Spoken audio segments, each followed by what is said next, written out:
Donc nous faisons partie d'un des 3 centres qui a été identifié par le ministère de la Santé pour la prise en charge de ces patients. Et nous avons au jour d'aujourd'hui une capacité qui peut aller jusqu'à 100. Mais là où nous sommes en ce moment, nous avons mobilisé 40 qui sont tout de suite opérationnels. Et les 40 qui sont opérationnels nous a permis de prendre en charge à peu près 24 patients. Et parmi les 24 patients qui sont reçus ici, il y a 2 qui ont été évacués sur la France, et dans de très bons états d'ailleurs, ils étaient bien stables.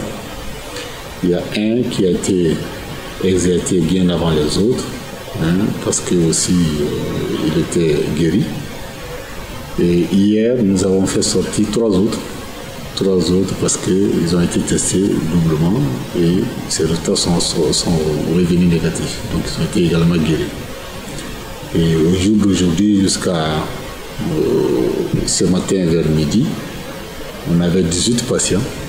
Et parmi les 18 patients, ils étaient tous stables. Avec seulement 2 qui avaient quelques difficultés, qui nécessitaient des assistances, mais ça aussi pas majeur du tout. Et on nous a annoncé l'arrivée de 7 autres patients que nous sommes en train de recevoir un à un en ce moment. On s'est basé sur les expériences des autres. Les Chinois avaient déjà commencé à utiliser la chloroquine en se disant que sur le plan expérience au laboratoire, on avait constaté que le virus avait du mal à se multiplier sur les cellules qui sont imprégnées de chloroquine. Et cette expérience a été répétée chez les êtres vivants. On a constaté également un taux de guérison rapide sans complications. Alors, l'autre aspect qui correspond à l'autre molécule, c'est l'azithromycine qui est utilisée. Et l'azithromycine, ce n'est pas un antiviral, il ne détruit pas le virus, mais le fait que le virus, en se multipliant dans votre poumon ossifère ou réel, il va faire baisser votre défense immunitaire. En faisant baisser ces moyens de réaction, alors ça va permettre à d'autres bactéries qui n'ont pas l'habitude de vous attaquer de pouvoir trouver un terrain et de vous attaquer correctement.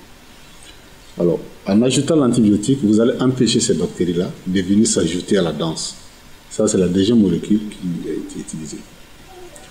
La troisième molécule utilisée, c'est la vitamine C. C'est vraiment un complément nutritionnel. C'est pour compléter notre alimentation qui va booster notre immunité.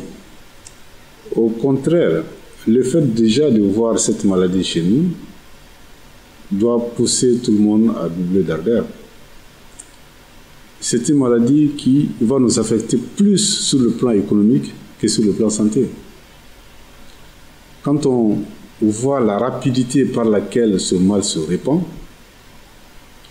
en regardant les populations qui sont touchées, c'est-à-dire le groupe de personnes qui sont touchées, si on prend 100, on se rend compte qu'il y a à peu près 30 sur les 100 qui n'ont aucune manifestation. Ça veut dire que durant 14 jours, et leur immunité vont leur permettre de se protéger, mais l'immunité ne va pas les empêcher de cracher le virus sur les autres. 14 jours, ils vont passer ce temps en train de contaminer les autres qui sont autour d'eux.